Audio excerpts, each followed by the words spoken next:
So hey guys, welcome back to our YouTube channel. आज हम explain करने वाले हैं एक नया। इस बात को भूल जाओ, इसके बदले में मैं तुम्हारी दोस्त बन जाऊंगी। फिर सातो अपने मन में बोल रहा होता है कि उसी समय मुझे पता चल गया था कि मुझे हिमे को प्रोटेक्ट करना पड़ेगा। जिसके बाद वो दोनों हाथ मिलाते हैं और सातो प्रॉमिस करता है कि वो हमेशा हिमे को प्रोटेक्ट करेगा।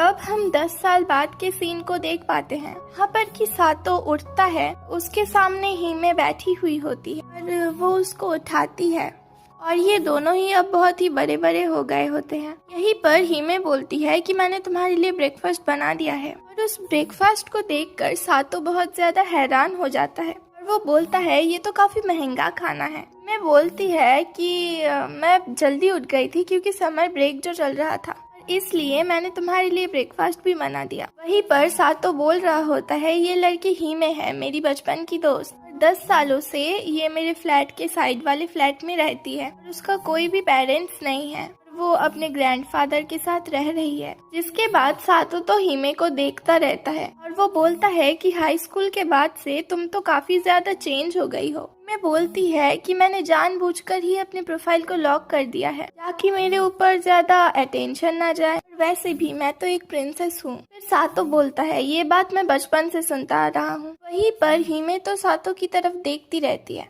फिर उसके करीब जाने लगती है। इस वजह से सातो भी बहुत ज्यादा शर्मा रहा होता है, लेकिन हिमे तो उसके गाल पे एक चावल लगा हुआ था वो हटा रही होती है। देखकर साबी हिमे बोलती है कि तुम ज्यादा सोचो मत, ये रिंग मैं तुम्हें नहीं दूंगी क्योंकि ये मेरे लिए काफी ज्यादा इम्पोर्टेंट है। ऐसा बोलने के बाद वो आगे चलने लगती है, पर सातो सोचने लगता है कि शादी का प्रॉमिस तो हम लोगों ने बचपन में लिया था, तो उसको ज्यादा सीरियस नहीं लेना चाहिए। और अगले ही पल वो लोग स्कूल में होते हैं और हिमे को तो काफी ज्यादा अच्छा मार्क्स आया होता है और वो अपने फ्रेंड्स को ये दिखा रही होती है। बोलती है कि मैं तो एक प्रिंसेस हूँ, इसलिए मुझे जीनियस तो होना ही पड़ेगा। वहीं पर उसके दोस्त पूछते हैं कि बचपन से हम लोग ये सुनते आ रहे हैं, तुम कौन से किंगडम के प्रिंसेस हो।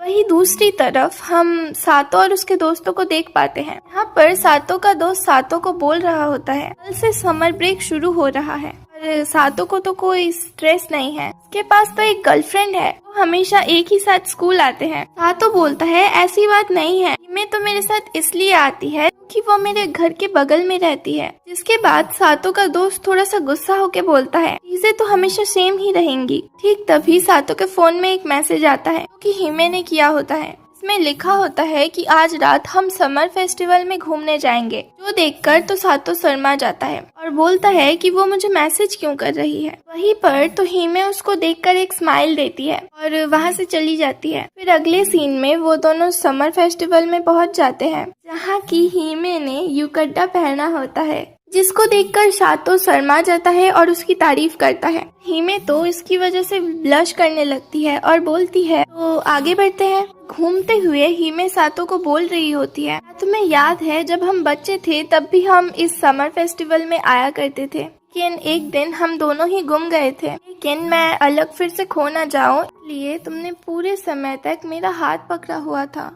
तो पहले तो तुम काफी ज्यादा कूल हुआ करते थे। ये सुनकर सातो बोलता है क्या मैं अभी कूल नहीं हूँ। हिमे अब आगे चली जाती है। सातो अपने मन में बोल रहा होता है काश मैं हिमे का फिर से हाथ पकड़ सकता था। फिर वो लोग आगे चलते हैं और खाना खा रहे होते हैं। सातो अपने मन में बोलता है कि हम दोनों के बीच में हमेशा ऐसा ही रहा है। हिमे को एक दुकान में सॉफ्ट टॉय दिखता है, बोलती है कि मुझे ये चाहिए सातो। उसके बाद वो उस दुकान से एक बंदूक खरीदता है और वो मन में बोलता रहता है कि मेरे और हिमे का रिलेशनशिप ना टूटे, इससे तो अच्छा है कि हम सिर्फ दोस्त ही बने रहे। इसी को बोलकर वो शूट कर देता है और वो गोली तो दुकान के चारों तरफ लगकर सीधे जाके उस सॉफ्ट टॉय पर लगती है। ये देखकर हिमे काफी ज्यादा खुश हो जाती है। अगले सीन में वो दोनों एक पहाड़ के ऊपर आ जाते हैं। रात भी हो जाती है। सातो अपने मन में बोल रहा होता है। फिर वो बोलता है ये बिल्कुल परफेक्ट मौका है कन्फेस करने का, और फिर वो हिमे को आई लव यू बोलने वाला ही होता है, लेकिन तभी वहाँ पर फायर ट्रैकर्स जलने लगते हैं। इसे देखकर हिमे बोलती है ये तो काफी ज्यादा खूबसूरत है। वो बोलती है कि मैं काफी ज्यादा खुश हूँ क्योंकि ये सब मैं तुम्हारे साथ देख पा रही हूँ।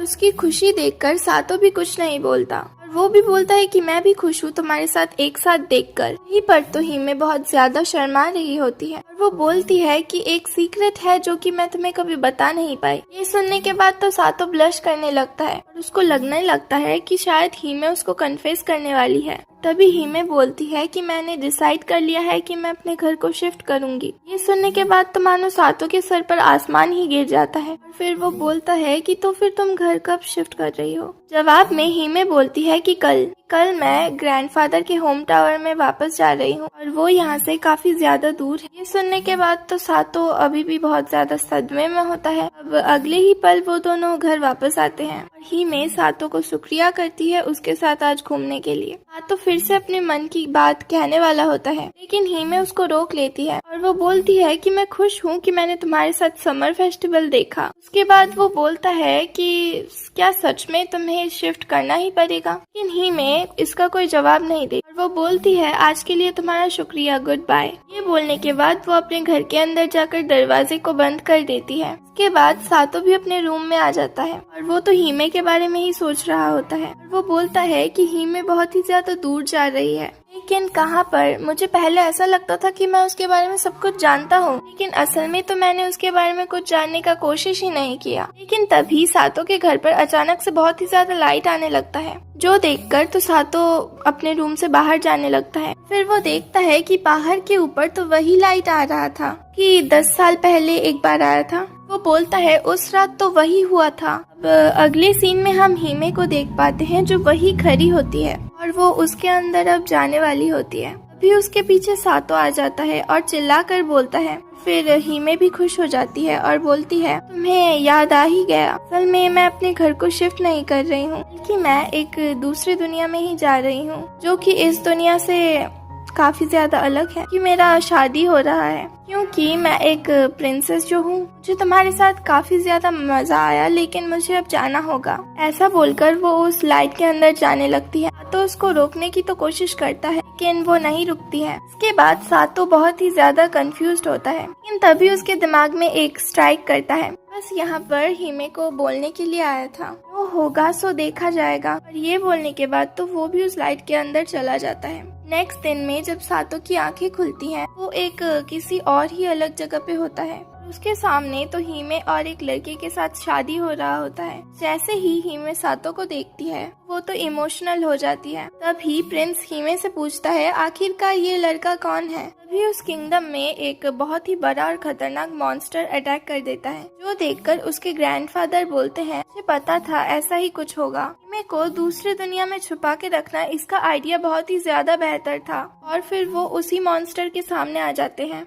मॉन्स्टर को रोकने के लिए। इसे देखकर तो सातो शॉक्ड होता है और बोलता है हिमे का ग्रैंडफादर यहाँ पर क्या कर रहे हैं। वहीं पर सातो को देखकर हिमे के ग्रैंडफादर का ध्यान भटक जाता है। इसी मौके का फायदा उठाकर वो मॉन्स्टर हिमे के ग्रैंडफादर को दे मारता है। वो अब कहने लगते हैं इस मॉन्स्टर को हराने के लिए हमको रिंग ऑफ लाइट की जरूरत होगी। हिमे जल्दी से जल्दी उस रिंग को अपने प्रिंस को पहना दो। हिमे भी कंफ्यूज्ड हो जाती है। वो कंफ्यूज्ड हो जाती है और वो सोचती है कि ये रिंग वो प्रिंस को दे या सातो को, कि वो जो मॉन्स्टर था वो अब सातो के ऊपर अटैक करने वाला था। ये देखने के बाद हिमे जल्दी से जाकर सातो के पास उसको किस कर देती है, इस वजह से वो रिंग सातो के पास चली जाती है और उन दोनों का शादी भी हो जाता है। और ये देखकर तो हिमे के ग्रैंडफादर भी शॉक्ड होते हैं, यहाँ पर मजाक चल रहा है क्या। उसके बाद जो प्रिंस खड़ा होता है वो बोलता है प्रिंसेस तो तुमने अपने मन का ही सुना। उसके बाद वो अपने तलवार को फेंक कर सातो को पकड़ा देता है। उसके बाद सातो बोलता है ये तो एक असली तलवार है, मैं आखिरकार इसके साथ क्या करूं, मुझे तो तलवार चलाना ही नहीं आता। लेकिन अचानक से वो तलवार काफी ज्यादा चमकने लगती है। वहीं पर वो मॉन्स्टर भी उन लोगों के पास हमला करने आ जाता है।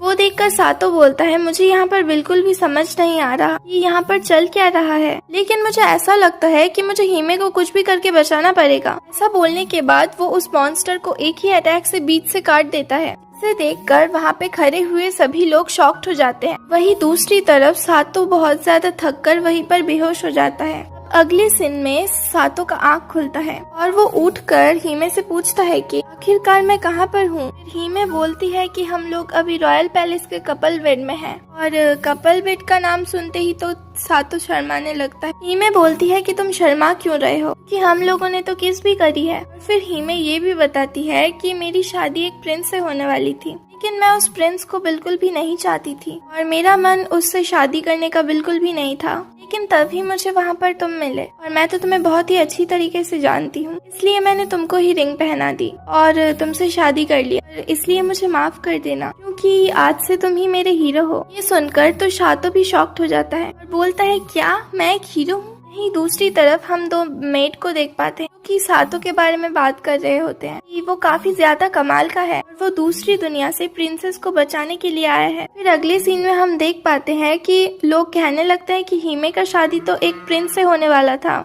इस वजह से 2 किंगडम की ताकत एक साथ हो जाता और हम बहुत ही ज्यादा शक्तिशाली हो जाते। लेकिन आज जो हुआ, अगर इसके बारे में किंग को पता चला तो वो तो काफी ज्यादा गुस्सा हो जाएंगे। लेकिन तभी वहाँ पर प्रिंस आ जाता है और वो बोलता है प्रिंसेस ने जिस किसी को भी किंग के तौर पर चुना है, अब वही हमारा इस दुनिया का हीरो है और किंग और मैं तो सिर्फ एक कर्तव्य निभाएंगे इस दुनिया को बचाने के लिए, इसलिए किंग पक्का गुस्सा नहीं होंगे। वहीं पर प्रिंस की बातें सुनकर तो सभी लोग काफी ज्यादा खुश होते हैं और वो बोलते हैं प्रिंस तो काफी ज्यादा अच्छे हैं। अभी वहाँ पर हीमे के ग्रैंडफादर आ जाते हैं और वो बोलते हैं तुम लोग चुप हो जाओ, तुम लोग किंग से बात करना चाहते हो है ना, तुम्हारे अलावा और भी लोग किंग से मिलना चाहते हैं। और ये बोलने के बाद वो गेट को खोल देता है। इसके बाद हम बाहर के सीन को देख पाते हैं, जहाँ पर किंगडम के जितने भी लोग होते हैं वो सभी किंग को देखने के लिए आ जाते हैं। वहीं पर साइड से हीमे के ग्रैंडफादर सातो को बोलते हैं उन्हें कुछ बोलना पड़ेगा। सभी लोग न्यू किंग का वेट कर रहे थे।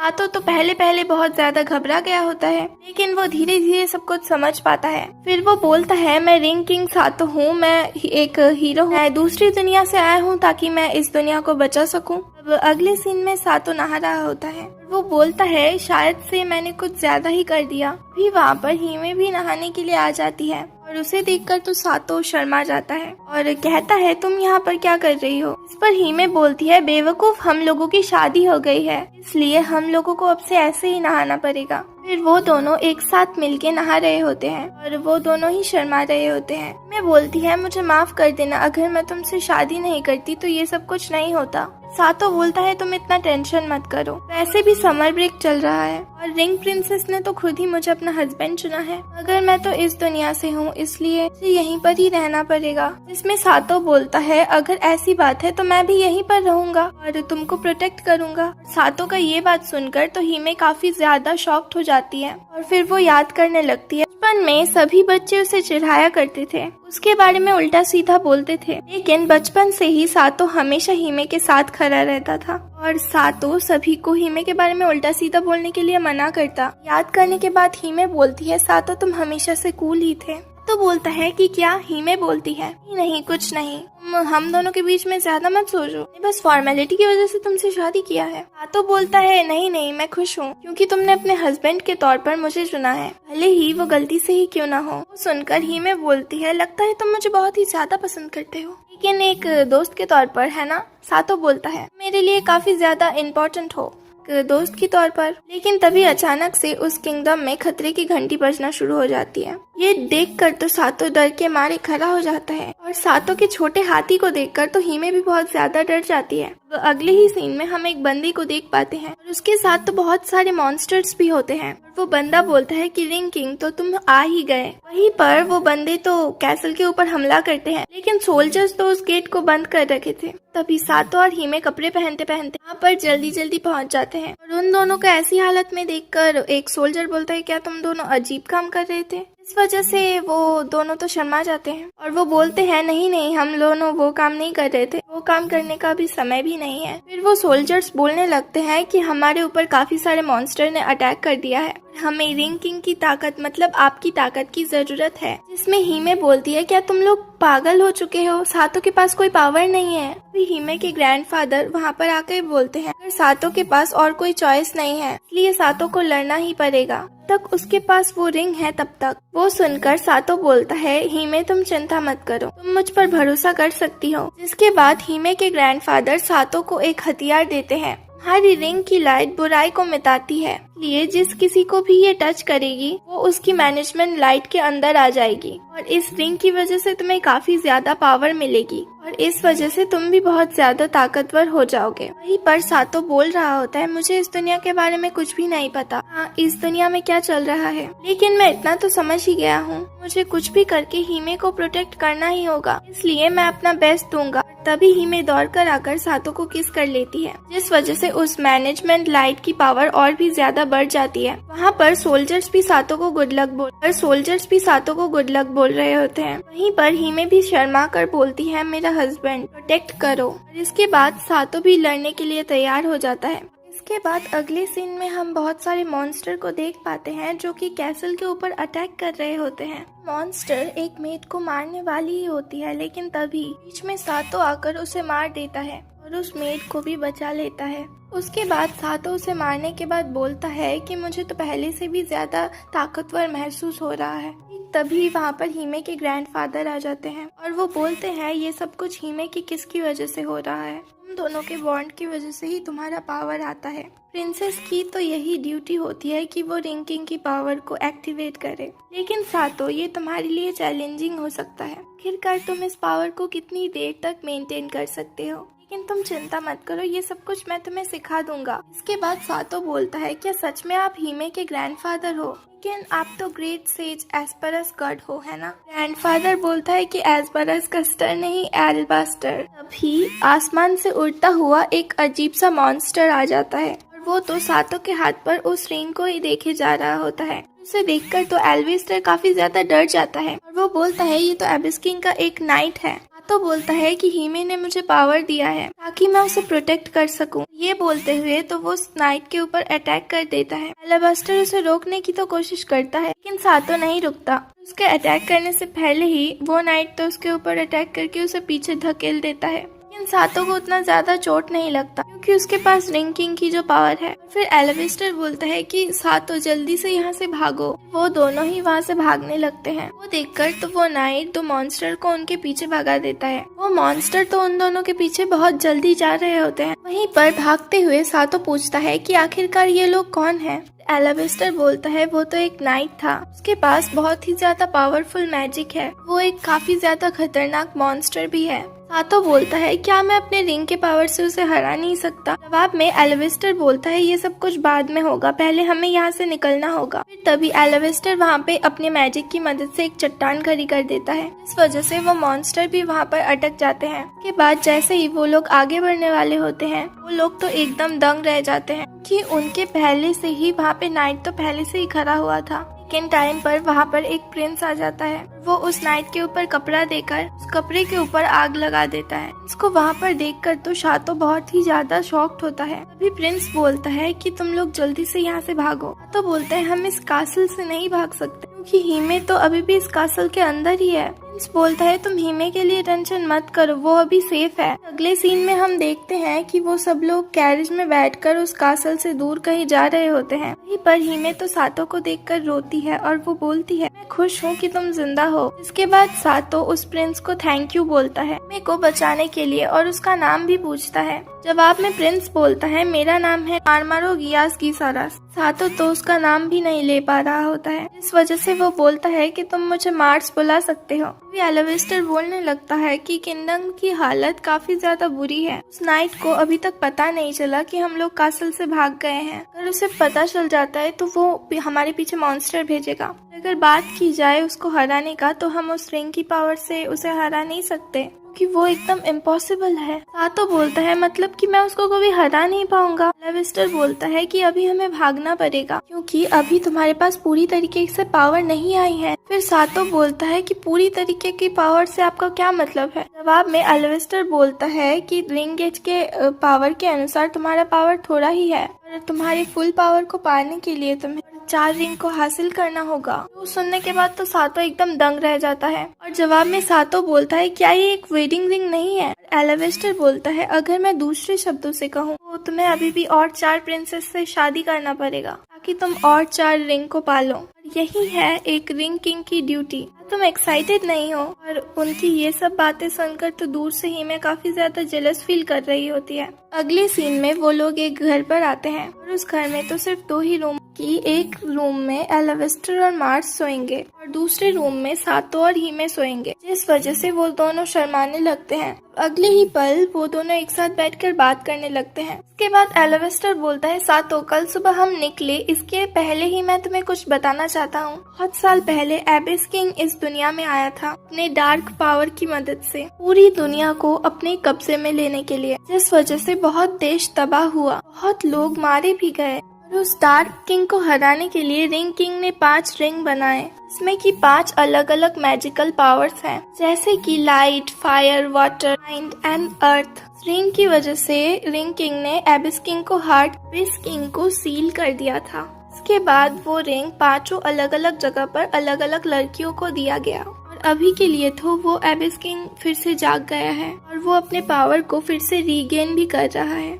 एक असली रिंग किंग की ड्यूटी ये है कि वो 5 रिंग को 5 प्रिंसेस से वापस ले, फिर एबिस किंग को फिर से सील कर दे। देन अगले सीन में हम सातो और हीमे को देख पाते हैं जो कि बेड पर लेटकर सोने वाले होते हैं। सातो सोने वाला ही होता है लेकिन उसके हाथ में काफी ज्यादा दर्द होने लगता है। मैं बोलती है आखिरकार तुम्हें हुआ क्या है, अपने शर्ट को खोलो। सातो बोलता है कुछ ज्यादा ही जल्दी नहीं है। फिर हीमे जैसे ही सातो की बॉडी को देखती है वो तो एकदम शॉक्ड हो जाती है क्योंकि सातो की बॉडी में बहुत ही ज्यादा चोट लगा हुआ होता है। इसके बाद तो हीमे रोने लगती है और वो बोलती है कि ये सब कुछ मेरी गलती है, मैंने तुमको चूज किया जिस वजह से तुम्हारा ये हाल हो गया। ये सब कुछ बोलते हुए वो रूम से यहाँ से भाग जाती है। सातो भी उसका पीछा करते करते बैल्कनी में पहुँच जाता है। वहाँ पर तो पहले से ही प्रिंस खड़ा हुआ था। मार्स बोलता है क्या हुआ है सातो? सातो बोलता है क्या तुमने हीमे को यहाँ से जाते हुए देखा? जवाब में प्रिंस बोलता है कि हाँ वो तो अभी अभी मेरे पास से गुजरी। अच्छा मैं समझ गया, तुम दोनों वो सब कर रहे थे है ना? सातो बोलता है कि नहीं नहीं तुम मुझे गलत समझ रहे हो, हम लोग वो सब नहीं कर रहे थे। मार्स बोलता है कि बाय द वे मैं तुम्हें थैंक यू बोलना चाहता हूँ। अगर मैं हॉनेस्टी के साथ बोलूँ तो मैं काफी ज्यादा रिलीफ फील कर रहा हूँ। रिंग किंग की ड्यूटी से तुमने उसके लिए अपना दुनिया छोड़कर दुनिया में आए, वो तुम्हारे लिए काफी ज्यादा होगा है ना? मुझे माफ कर देना क्योंकि मैंने तुम्हारा कुछ ज्यादा ही समय ले लिया। पीछे बैकयार्ड में देख सकते हो, वहाँ पर हीमे रह सकती है। जिसके बाद तो सातो प्रिंस को थैंक यू बोलकर वहाँ से जाने लगता है और फिर जैसे ही वो भाई काफी ज्यादा शर्मा रहे होते हैं, हीमे बोलती है कि मैंने तो वो सब कुछ बोल दिया लेकिन अब क्या? सातो भी बहुत ही ज्यादा शर्मा रहा होता है। फिर हीमे बोलती है सातो मैं तुम्हारी असली वाइफ बनने के लिए पूरी तरीके से तैयार हूँ। इसके बाद सातो शर्माते हुए हीमे को बेड पे लेटा देता है और फिर वो हीमे के साथ वो सब करने वाला ही होता है लेकिन तभी वो कुछ रियलाइज कर पा रहा होता है। फिर वो सब नहीं करता। हीमे बोलती है सातो क्या हुआ है, मेरे साथ वो सब नहीं करोगे? सातो बोलता है मैं तुम्हारे साथ इस तरीके से नहीं कर सकता, हम दोनों पहले बचपन के दोस्त थे और अब हस्बैंड वाइफ है, हम दोनों को ही थोड़ा सा समय लगेगा, हम दोनों को ही थोड़ा सा समय देना चाहिए। हीमे बोलती है हाँ तुमने बिल्कुल सही कहा। फिर वो दोनों किस करते हैं। फिर अगले दिन सुबह एलेवेस्टर उन दोनों को बोलता है तुम दोनों पिछले रात अच्छी तरीके से सो पाए? मैं बोलती है हाँ। एलेवेस्टर बोलता है क्या अच्छी तरीके से सोए, दोनों ने तो पिछली रात कुछ भी नहीं किया, मेरा तो मूड ही खराब हो गया। तो सुनकर सातो बोलता है क्या तुम हम दोनों के ऊपर नजर रख रहे थे? एलेवेस्टर बोलता है कि सॉरी मैंने गलत बोल दिया, असल में ये भी एक तरीका है जिससे रिंग किंग की पावर बढ़ती है और ये अच्छी बात है, तुम दोनों का बॉन्ड और भी ज्यादा स्ट्रॉन्ग होता जा रहा है। तभी वहाँ पर मार्स उन लोगों के लिए कपड़े लेकर आता है और वो बोलता है इसे पहन लो कि दूसरी दुनिया के कपड़े इस दुनिया में अच्छे नहीं लगेंगे। फिर वो लोग भी वो कपड़े को पहन लेते हैं। सबसे पहले हम लोग एल्फ के ट्राइब में जाएंगे, इसे नेशन ऑफ नॉलेज भी कहा जाता है। क्या एल्फ के तो इतने लंबे लंबे कान होते हैं? मिस्टर बोलता है कि एल्फ के रॉयल फैमिली के पास रिंग ऑफ वेंट है, सभी एल्फ बहुत ही ज्यादा खूबसूरत भी होते हैं। ग्रैंडपा तो एक नंबर का ठरकी है। हीमे तो अपने ग्रैंडपा को रोकने की कोशिश करती है। फिर वो सातो से बोलती है कि भूलना मत कि मैं तुम्हारी असली वाइफ हूँ। अगले सीन में हम उसी एल्फ को देख पाते हैं कि बहुत ही ज्यादा गुस्से में होती है। क्या रिंग किंग दूसरे दुनिया से आया है? ये तो बहुत ही ज्यादा डिस्कस्टिंग बात है। दूसरे सीन में वो बताते हैं कि इस जगह में काफी ज्यादा सुंदर सुंदर एल्फ हैं। वो एक सीक्रेट जगह भी है, लेकिन पता नहीं कहाँ से एक अजीब सी लाइट आने लगती है। वहाँ पे एक खतरनाक बैरियर आ गया। ग्रैंडपा बोल रहे हैं कि ये बैरियर लोगों को यहाँ से आने से रोकता है। ये जगह पहले ऐसा नहीं था। जब मैं यहाँ पर काफी समय पहले आया था ये बैरियर नहीं था। फिर वहाँ पर एक बहुत ही खतरनाक भालू आ जाता है। इसे देखकर सातो बोलता है कि ये एबिस किंग का एक मॉन्स्टर है। एलेविस्टर बोलता है नहीं, ऐसी बात नहीं है, ये तो जंगल के रहने वाला एक भालू है। ये सुनकर सातो बोलता है ये तो नॉर्मल भालू है, तो खामोखा डर रहा था। लेकिन तभी वो भालू सातो के मुंह पर बहुत ही जोर से दहाड़ता है। इस वजह से वो लोग तो उस भालू से भागने लगते हैं। वहीं पर एलेविस्टर बोलता है सातो क्या तुम बेवकूफ हो? फॉरेस्ट के मॉन्स्टर काफी ज्यादा खतरनाक होते हैं। अगले ही पल वो लोग बैरियर के पास आते हैं। उन लोगों के पास और कोई रास्ता भी नहीं रहता है। फिर भालू भी उनके ऊपर अटैक करने वाला ही होता है। लेकिन तभी उन लोगों को एक आवाज आता है जो कि उन लोगों को अपनी तरफ बुला रहा था और वो लोग भी वहाँ पर चले जाते हैं। उस हवा के बैरियर की वजह से वो भालू भी उड़कर दूर चला जाता है। वो आवाज तो किसी और की नहीं बल्कि एक एल्फ की थी और वो पूछता है तुम इंसान यहाँ पर क्या कर रहे हो? अभी सातो उन लोगों से बोलता है मैं रिंग किंग हूँ, मैं तुम्हारी प्रिंसेस के लिए आया हूँ। ही में सातो को बताती है कि सारे नेशन हमारे जैसे नहीं होते हैं, वो अपने रिंग को संभाल के रखते हैं और वो किसी को भी ऐसे नहीं दे देते। वो एल्फ बोलते हैं कि हम लोगों ने रिंग किंग के बारे में अफवाह सुनी है, हम लोग तुम्हें रिंग किंग के पैलेस में भी लेकर जाएंगे, लेकिन तुम लोग दुखी मत हो जाना क्योंकि ये चीजें अगर वैसी न हो जैसे तुम लोग सोच रहे हो। वो लोग एक पेड़ के ट्रंक के अंदर से जाते हुए पैलेस के अंदर पहुंच जाते हैं और फिर वो लोग ऐसे ही चल ही रहे होते हैं। तभी हिमे सोच रही होती है आखिरकार वो एल्फ वाली प्रिंसेस कैसी दिखती होगी, जिसमें सातो बोलता है कि इससे कोई फर्क नहीं पड़ता, हमें तो बस रिंग को इकट्ठा करके दुनिया को बचाना है। ये सुनकर तो हिमे भी खुश हो जाती है और बोलती है हाँ, और अगले सीन में गेट खुल जाता है। सिंहासन में तो कोई भी बैठा रहा नहीं होता है, लेकिन तभी हिमे को प्रिंसेस दिख जाती है। फिर वो बोलती है देखो प्रिंसेस तो उस सिंहासन के पीछे छुपी है। फिर हम उस प्रिंसेस को देख पाते हैं कि सच में सिंहासन के पीछे छुपी हुई थी। वो तो डरी हुई होती है। तो बोलता है कि यही वो प्रिंसेस है, के लिए हम आए थे। प्रिंसेस बोलती है क्या तुम ही रिंग किंग हो? हाँ मैं रिंग किंग हूँ और मैं दूसरी दुनिया से आया हूँ ताकि मैं इस दुनिया को बचा सकूं। प्रिंसेस बोलती है तुम्हारी तो शादी हो चुकी है, मतलब कि तुमने वो सब करा है? सुनने के बाद तो वो दोनों शर्मा जाते हैं। हिमे बोलता है कि हम दोनों ने अभी तक वो नहीं किया है। एल्फ प्रिंसेस बोलती है कि वो नहीं कह रही हूँ, मैं तो ये कह रही हूँ कि तुम दोनों ने एक दूसरे को किस भी किया है। सुनने के बाद वो दोनों थोड़ा रिलैक्स फील करते हैं, पर हिमे जेलस फील कर रही होती है और एल्फ प्रिंसेस से बोलती है मैंने सातो को रिकॉम्प्लाइन दे दिया है ताकि वो दुनिया को बचा सके और तुम भी सातो को किस करके अपना रिंग उसको दे दो। इसमें वो एल्फ प्रिंसेस बोलती है कि क्या मुझे उसको किस करना होगा? ये तो बहुत ही ज्यादा गंदा है। ये बोलते हुए तो वो वहाँ से भाग जाती है। ये देखने के बाद तो सभी बहुत ही ज्यादा शॉक्ड हो जाते हैं। वहीं पर सातो बोलता है कि आखिर यहाँ पर चल क्या रहा है। तभी उनके पीछे से एक बंदा आने लगता है और वो बोलता है तुम लोग परेशान हो हमारी प्रिंसेस की वजह से,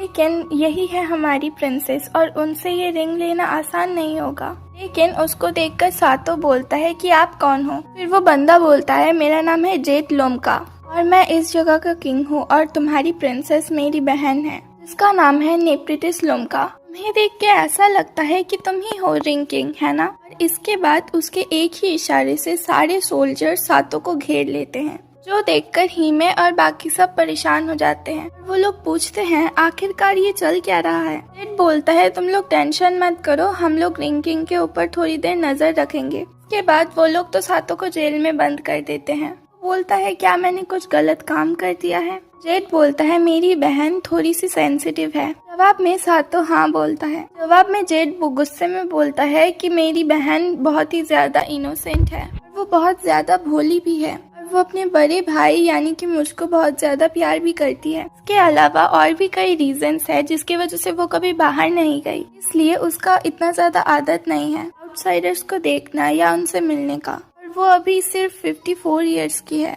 उसके लिए अभी शादी करना बहुत ही ज्यादा जल्दी हो जाएगा। ये सुनने के बाद तो सातो एकदम शॉक्ड हो जाता है और फिर वो बोलता है उसके बड़े भाई होने के नाते मुझे उसको प्रोटेक्ट करना पड़ेगा। हम बस तुम्हें यहाँ कुछ दिनों के लिए रखेंगे ताकि हम तुम्हारे ऊपर नजर रख सके। तुम चिंता मत करो, 80 साल बाद हम तुम्हें रिलीज कर देंगे। ये सुनने के बाद तो सातो के पैरों तले जमीन खिसक जाती है। बात जेड बोलता है उस वक्त नेफ्रिटिस थोड़ी मैच्योर भी हो जाएगी। ये बोलने के बाद वो यहाँ से चला जाता है। जिसके बाद तो सातो और भी ज्यादा परेशान हो जाता है और वो बोलता है कि मैं इतने समय जिंदा नहीं बच पाऊंगा। दूसरी तरफ जेड बोल रहा होता है एबिस किंग हो या जो भी हो, तब तक हमारे प्लेस के ऊपर ये गस्ट बैरियर बना रहेगा, तब तक हम लोग सुरक्षित रहेंगे। इसलिए हम लोगों को इस गस्ट बैरियर का सोर्स यानी कि रिंग ऑफ वाइन को हमेशा प्रोटेक्ट करना होगा। देन अगले सीन में 3 दिन बीत जाता है। सातो का परेशानी तो और भी ज्यादा बढ़ जाता है, लेकिन उसके पास तभी अचानक से एक एल्फ आ जाती है, जिसे देखकर तो सातो और भी ज्यादा शॉक्ड हो जाता है। लेकिन वो एल्फ सातो का मुंह बंद करके बोलती है तुम अपना वॉइस डाउन करो, मुझे पता है तुम्हारा मकसद 5 रिंग को कलेक्ट करना है,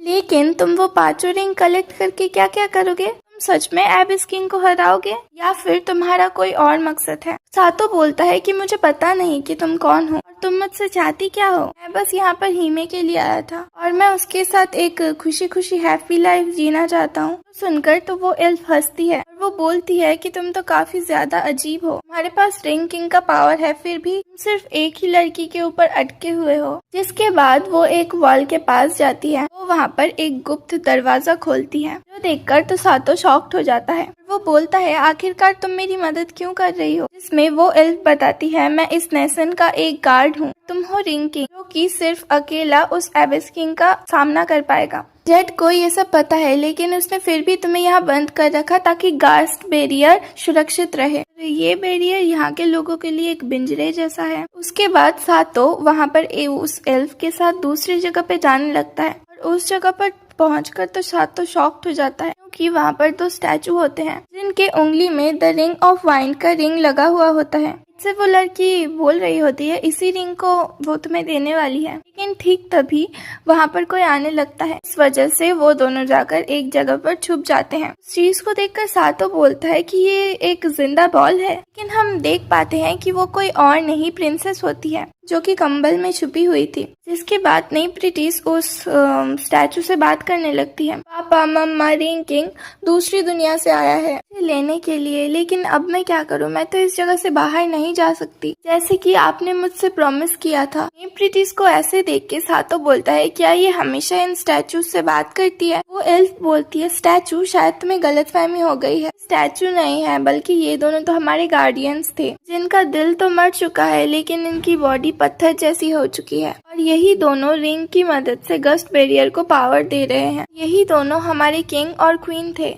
के बाद तो सातो बहुत ही ज्यादा शॉक्ड होकर चिल्ला देता है, जिस वजह से नेफ्रिटिस डर जाती है और बोलती है कि क्या वहाँ पर कौन है? तभी सातो वर्ड जैसे साउंड निकालना शुरू कर देता है ताकि नेफ्रिटिस का ध्यान भटक जाए, लेकिन ये देखकर तो वो एल्फ गुस्सा हो जाती है। क्या तुम बेवकूफ हो? वो बोलती है इस जगह पर बर्ड्स नहीं है। उन दोनों को देखकर तो नेफ्रिटिस और भी ज्यादा डर जाती है और वो बोलती है कि अब तुम लोग हाइड एंड सीक खेल रहे हो। इसके बाद उन दोनों को बाहर निकलना ही पड़ता है। नेफ्रिटिस सातो को देखकर बहुत ही ज्यादा डर जाती है और वो बेहोश हो जाती है, लेकिन वक्त पर सातो आकर उसे पकड़ लेता है।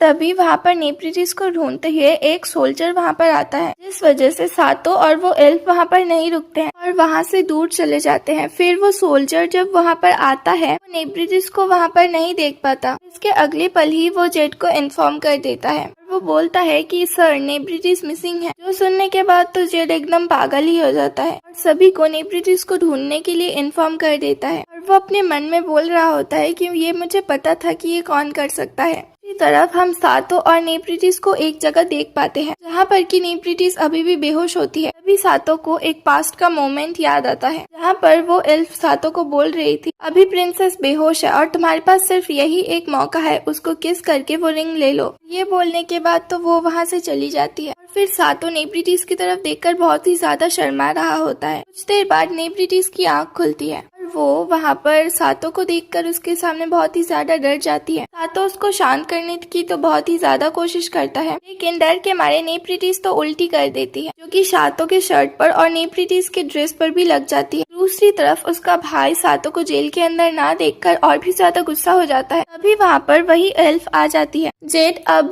कुछ नहीं हो सकता, सातो प्रिंसेस को लेके भाग गया। तो सुनकर जेड घबराने लगता है और वो बोलता है कि एल्डर आप झूठ बोल रही हो, और वो बोलती है कि अब समय आ गया है कि तुम्हें सच को एक्सेप्ट करना सीखना चाहिए। अब से तुम्हारी छोटी बहन तुम्हें और लाइक नहीं करेगी और तुम्हें बड़े भाई बोलकर भी नहीं पुकारेगी। ये सब सुन के तो जेड के पैरों तले जमीन ही खिसक जाता है। दूसरी तरफ हम सातो और नेप्रिटिस को देख पाते हैं। उनके कपड़े गंदे होने की वजह से वो लोग कपड़े को धोकर सुखाने के लिए दिए होते हैं। नेप्रिटिस तो इस वजह से सातो से माफी भी मांग रही होती है, लेकिन वहीं पर जो नेप्रिटिस है वो तो अपने काम के लिए बहुत ही ज्यादा शर्मिंदा होती है। तो फिर सातो बोलता है कि नेप्रिटिस, क्या मैं सच में बहुत ही ज्यादा डरावना हूँ? नेप्रिटिस तो डर के मारे बोलती है, ये भी कोई पूछने वाली बात है? सच बताओ तो मैं इस पैलेस के अंदर ही बड़ी हुई हूँ। आज तक मैं इस पैलेस के बाहर नहीं गई हूँ, जिस वजह से मैं आउटसाइडर से काफी ज्यादा डरती हूँ। सातो बोलता है कि मुझे पता है कि मैं दूसरी दुनिया से आया हूँ, लेकिन मैं फिर भी बिल्कुल भी स्पेशल नहीं हूँ। मैं तो इस दुनिया से काफी ज्यादा अलग हूँ। उसकी ये बातें सुनकर नेप्रिटिस काफी ज्यादा क्यूरियस होती है और वो बोलती है कि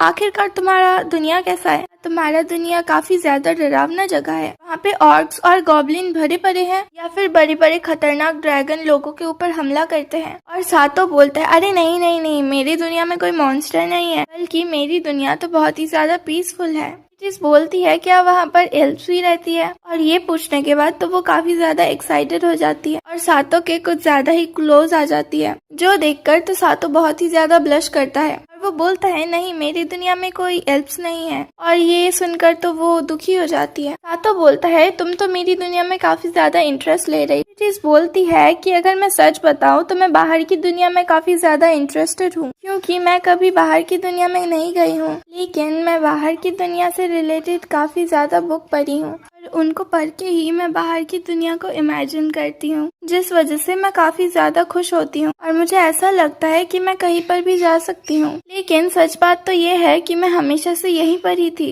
ये बहुत ही ज्यादा अजीब था, है ना? फिर सातो बोलता है, मैं यहाँ पर इसलिए नहीं आया कि मेरे पास स्पेशल पावर्स है, बल्कि मैं तो एक लड़की से प्यार करता हूँ। जो सुनकर नेप्रिटिस को थोड़ा सा खुशी मिलता है। फिर वो सातो का हाथ पकड़कर बोलती है, मैं एक बार तुम्हारी दुनिया में जाना चाहती हूँ। और वो कुछ ज्यादा ही एक्साइटेड होती है, जिस वजह से उसका टॉवल भी पूरी तरह से खुल जाता है और उसकी वजह से सातो फिर से कंसंट्रेट नहीं कर पा रहा होता है और वो बहुत ही ज्यादा ब्लश भी करता है। और फिर नेप्रिटिस को जब वो रियलाइज होता है, वो फिर से शर्मा जाती है। सातो बोलती है, अगर तुम्हें बाहर की दुनिया में इतना ज्यादा इंटरेस्ट है तो तुम यहाँ से अभी तक भागे क्यों नहीं? जवाब में नेप्रिटिस कुछ बताने वाली ही होती है, लेकिन उससे पहले उसका भाई और बाकी सब वहाँ पर पहुँच जाते हैं और जेड तो काफी ज्यादा गुस्से में होता है। फिर अंदर उनकी आवाज सुनकर सातो और नेप्रिटिस बाहर आने के लिए तैयार होते हैं और फिर सातो बोलता है, मैं बस यहाँ पर हीमे के लिए आया था, लेकिन अब मेरा मकसद है सभी रिंग्स को कलेक्ट करना। मैं तुम्हें फोर्स नहीं करना चाहता कि तुम मेरे साथ शादी करो, इसीलिए तुम अपना डिसीजन खुद ले सकती हो, मैं ये तुम्हारे ऊपर छोड़ता हूँ। जवाब में नेप्रिटिस बोलती है, मैं अपना बेस्ट दूंगी। अब अगले ही पल वो दोनों बाहर आ जाते हैं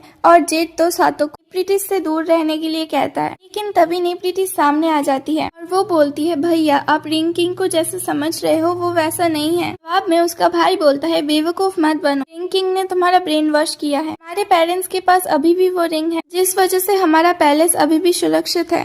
नेप्रिटिस बोलती है कि भैया, लेकिन इससे ये तो नहीं बदलेगा कि कुछ दिन बाद वो रिंग मेरी होने वाली है। मैं हमेशा के लिए आपके अंडर प्रोटेक्ट तो नहीं रह सकती। ये सुनने के बाद तो जेड बहुत ही ज्यादा गुस्सा हो जाता है और वो बोलता है, मेरी बहन, मैं तुम्हारा यहाँ पे सलाह सुनने के लिए नहीं आया हूँ। क्या तुम हमारे माता पिता को धोखा देना चाहती हो? ये सब सुनने के बाद तो नेप्रिटिस भी डरने लगती है। फिर जेड बोलता है, नेप्रिटिस मेरे पास आओ, और नेप्रिटिस भी उसके पास चली जाती है, जिसमें सातो कुछ नहीं कर पाता। फिर जेड बोलता है, रिंग किंग अब तो तुम्हें इसका सजा मिलेगा। लेकिन तभी वहाँ पर वो एल्डरएफ आ जाती है और वो बोलती है, जेड ये सब कुछ मैंने किया था। और उनको देखकर जेड बोलता है, मुझे पता नहीं कि आप क्या पाने की कोशिश कर रहे हो, लेकिन इस बार आपने लिमिट क्रॉस कर दी। एल्डरएफ बोलती है, तुम रिंग किंग के साथ जैसा बिहेवियर कर रहे हो इस वजह से तो तुम्हें सजा मिलेगा, लेकिन मैं तुम्हें एक बात बताना चाहती हूँ कि मैंने रिंग किंग के ऊपर काफी ज्यादा समय से नजर रखा है। जो सुनकर तो जेड घबरा जाता है और वो बोलता है, ठीक है, इस बार के लिए मैं रिंग किंग को छोड़ देता हूँ, लेकिन इसके बाद से तुम और मेरे बहन के पास नहीं आओगे। जिसके बाद जेड अपनी बहन को लेकर वहाँ से चला जाता है और सातो तो बस वहाँ पर खड़ा रहता है, कुछ नहीं कर पाता। देन अगले सीन में हमें दिखाया जाता है, सातो और हीमे एक जगह पर खड़े होकर बात कर रहे थे। हीमे बोल रही है कि मैं तुम्हारे लिए काफी ज्यादा परेशान थी।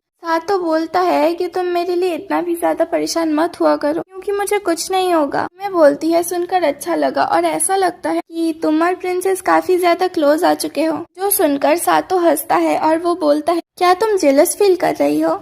ये सुनकर तो हिमे ब्लश करने लगती है और वो बोलती है क्या इसमें कोई गलत बात है। और ये सुनकर तो सातो भी ब्लश करता है और बोलता है कि नहीं इसमें कोई गलत बात नहीं है। ठीक तभी वहाँ पर वो एल्डर एल्फ आ जाती है। वो झुककर उन दोनों को ग्रेट करती है तो पूछता है कि ये जगह क्या हमेशा से ऐसा ही था या उसके पेरेंट्स की वजह से ऐसा है। एल्डर एल्फ बोलती है कि रिंग किंग, मैं चाहती हूँ कि तुम अब सच जानो, आखिरकार नेब्रिटिस ऐसा क्यों है। लोमका के चारों तरफ एक गस्ट बैरियर है और फिर एल्डर एल्फ बताने लगती है नेब्रिटिस और जेड के मदर नहीं थे कि रिंग को इनहेरिट करने वाले थे, बल्कि उनकी एक ओल्डर सिस्टर भी थी। हमारे रिंग ऑफ वाइन को बचाने के लिए सुरक्षा भी कस्टम 11 प्रिंसेस बनाए गए, लेकिन जो ओल्डर सिस्टर थी उसको तो एक ट्रैवलर से प्यार हो गया और वो ट्रैवलर एक इंसान था। इस वजह से एल्फ के शहर में काफी ज्यादा हलचल मच चुका था। अगर उस ट्रैवलर को रिंग ऑफ वाइन मिल गया तो फिर वो इस ट्राइब को तो छोड़कर भाग ही जाएगा, फिर उसका कोई और ही एक मकसद है। और इसी तरीके से तरह तरह की बातें फैलती गई। इस वजह से एल्फ के अंदर परेशानी काफी ज्यादा बढ़ती गई, हिंसा और भी ज्यादा बढ़ती गई। जितना ज्यादा ये बढ़ रहा था उतना ज्यादा उस प्रिंसेस का प्यार भी बढ़ रहा था। लेकिन अंत में उस ट्रैवलर ने हमारी प्रिंसेस को छोड़ दिया। हमें ये भी सही ढंग से नहीं पता कि उसने सच में प्रिंसेस को छोड़ दिया या फिर हमारे लोगों ने उसे मार दिया। ये सब सुनने के बाद तो हिमे और सातो काफी ज्यादा हैरान होते हैं। ये बात एल्फ ये भी बता रही होती है जब वो ट्रैवलर गया हुआ था से एल्फ के दिलों में एक शांति सा छा गया। लेकिन जैसे ही प्रिंसेस ने अपने लवर को खो दिया वो भी इस नेशन से भाग गई। जाने से पहले इस नेशन को एक श्राप भी देके गई। उस कर्ज की वजह से जो भी इस रिंग को इनहेरिट करेगा उसके बाद इस जगह के ऊपर एबिस का हमला होगा, जिस वजह से पूरा नेशन तबाह हो जाएगा। उसकी वजह से एल्फ के लोगों के यहाँ पे काफी ज्यादा डर फैल गया। जितना ज्यादा समय बीतता गया उतना ज्यादा डर भी बढ़ता गया। इस वजह से नेब्रिटिस और जेड की मदर उस रिंग को इनहेरिट करके किंग के साथ जुड़कर उस रिंग की पावर को और बढ़ाने लगी और इस कस्ट बैरियर को क्रिएट किया कि इस नेशन के अंदर कोई भी ना आ पाए। लेकिन इसके बदले उनको एक कीमत चुकाना पड़ा। वो दोनों ही पत्थर में बदल गए। दूसरी तरफ हम नेब्रिटिस को देख पाते हैं जो कि बेड पर लेटकर काफी ज्यादा उदास होती है। तभी वो अपने एक पास्ट के बात को याद करती है जहाँ पर उसकी मदर उसको बोल रही थी हमारे एल्फ के पास अनगिनत लाइफ स्पेन है, लेकिन कुछ समय बाद हमारा दिल थम जाएगा। नेब्रिटिस पूछती है माँ आपका दिल क्यों थम जाएगा। उसकी मदर बोलती है कि वो मैं तुम्हें नहीं बता पाऊंगी, लेकिन तुम मुझे प्रॉमिस करो कि तुम इस नेशन के बाहर कभी भी नहीं जाओगी। और इसके बाद किंग और क्वीन मिलकर गस्ट बैरियर क्रिएट करते हैं और वो लोग पत्थर में बदल गए और जेड और नेब्रिटिस बस उनको खड़े खड़े देखते रहे। ये सब कुछ याद कर नेब्रिटिस तो रोने लगती है। सीन शिफ्ट होता है, सातो को दिखाया जाता है और वो बोलता है क्या हमें यहाँ से जाना पड़ेगा। ग्रैंडफादर बोलता है कि हाँ, क्योंकि एबिस किंग की सेना यहाँ पर किसी भी वक्त आ सकती है। हम लोग यहाँ पर हमेशा के लिए तो नहीं रह सकते। सातो बोलता है लेकिन रिंग का क्या होगा। ग्रैंडफादर बोलता है ऐसा नहीं है कि हम इस रिंग को नहीं लेने वाले, हम लास्ट में इस रिंग को लेंगे। हमारा मेन मिशन है हम ज्यादा से ज्यादा रिंग को कलेक्ट करें। तुम्हारा जो अभी का स्ट्रेंथ है इससे तुम अब इस किंग के एक नाइट के साथ भी नहीं लड़ पाओगे। जवाब में सातो बोलता है आपने तो बिल्कुल सही बोला। अब अगले ही पल वो चारों उस शहर से जाने लगते हैं, जो देखकर जेड को भी थोड़ा सा शांति मिलता है और वो बोलता है फाइनली ये लोग जा रहे हैं। लेकिन तभी एक सेना बहुत ही जल्द जेड के पास आके बताता है एक बहुत ही बुरी खबर है, एबिस किंग की सेना हमारे गेस्ट बैरियर को तोड़कर हमारे शहर के अंदर आ रहे हैं। सुनने के बाद तो जेड बहुत ही ज्यादा शॉक्ड हो जाता है। दूसरी तरफ हम तो एबिस किंग के नाइट को देख पाते हैं जो कि अपनी मैजिक की मदद से उस गस्ट बैरियर में एक होल कर देता है और मॉन्स्टर को वहां पे घुसा देता है। इसके बाद हम सातो और बाकी सबको देख पाते हैं जो कि उन शहर से निकलने वाले ही होते हैं, लेकिन वो भी वहां पर बहुत सारे एबिस मॉन्स्टर को देखकर शॉक्ड हो जाते हैं। सातो बोलता है क्या बैरियर काम नहीं कर रहा है, आखिरकार ये मॉन्स्टर अंदर कैसे आए, ये लोग तो पैलेस की तरफ ही जा रहे हैं। फिर ग्रैंडफादर बोलता है सातो लगता है तुम्हें जाना पड़ेगा, तुम्हें रिंग को प्रोटेक्ट करना ही पड़ेगा। सातो भी हाँ बोलता है। तभी हिमे बोलती है सातो अपने पावर को भी तो एक्टिवेट कर लो, जिसके बाद वो दोनों किस करने लगते हैं, जिस वजह से सातो का रिंग ऑफ लाइट का पावर एक्टिवेट हो जाता है। दूसरी तरफ हम उन एबिस मॉन्स्टर को देख पाते हैं जो लोग पूरे के पूरे एल्फ शहर को तबाह कर रहे थे।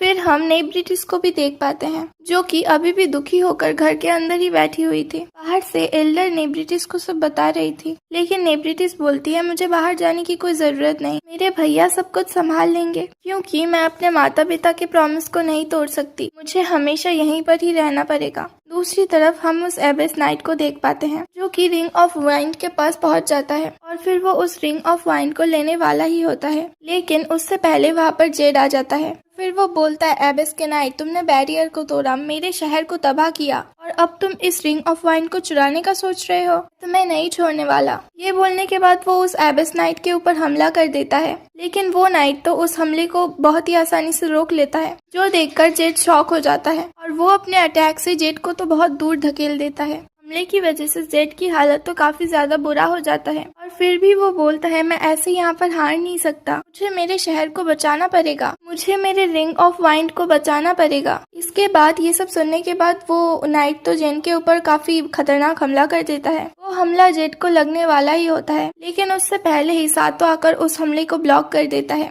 जो देखकर जेड शॉक हो जाता है और वो बोलता है रिंग किंग, आखिरकार तुम यहाँ पर क्या कर रहे हो। बोलता है चिंता मत करो, मैं यहाँ पर तुम्हें बचाने के लिए नहीं आया हूँ, बल्कि मेरी एक दोस्त भी यहीं पर ही रहती है, मैं उसके शहर को बचाने के लिए आया हूँ। उसके बाद सातो उस नाइट को बोलता है पिछली बार तो मैं तुमको नहीं हरा पाया था, लेकिन इस बार तो मैं तुमको हरा कर ही रहूंगा, क्योंकि मेरे पास बहुत सारा पावर है। बोलने के बाद वो हीमे की तरफ देखने लगता है और फिर हीमे शर्माने लगती है और वो बोलती है सामने तरफ देखो। जिसके बाद सातो उस नाइट के ऊपर अटैक कर देता है, लेकिन वो नाइट तो अपने एक ही अटैक से सातो को दूर फेंक देता है। दूसरी तरफ जो हीमे है वो तो जेड का ख्याल रख रही होती है। वो बोलती है वो नाइट जितना भी ताकतवर क्यों ना हो, सातो हम सबको प्रोटेक्ट करके ही रहेगा। इसमें जेड बोलता है कि मुझे भी यही लगता है। जिसके बाद जेड बोलता है मैं नेब्रिटिस को प्रोटेक्ट करके ही रहूंगा, मैं उसको रिंग कर्ट से आजाद करूंगा। दूसरी तरफ उस नाइट से लड़ते वक्त सातो की हालत काफी ज्यादा खराब हो जाती है, क्योंकि वो नाइट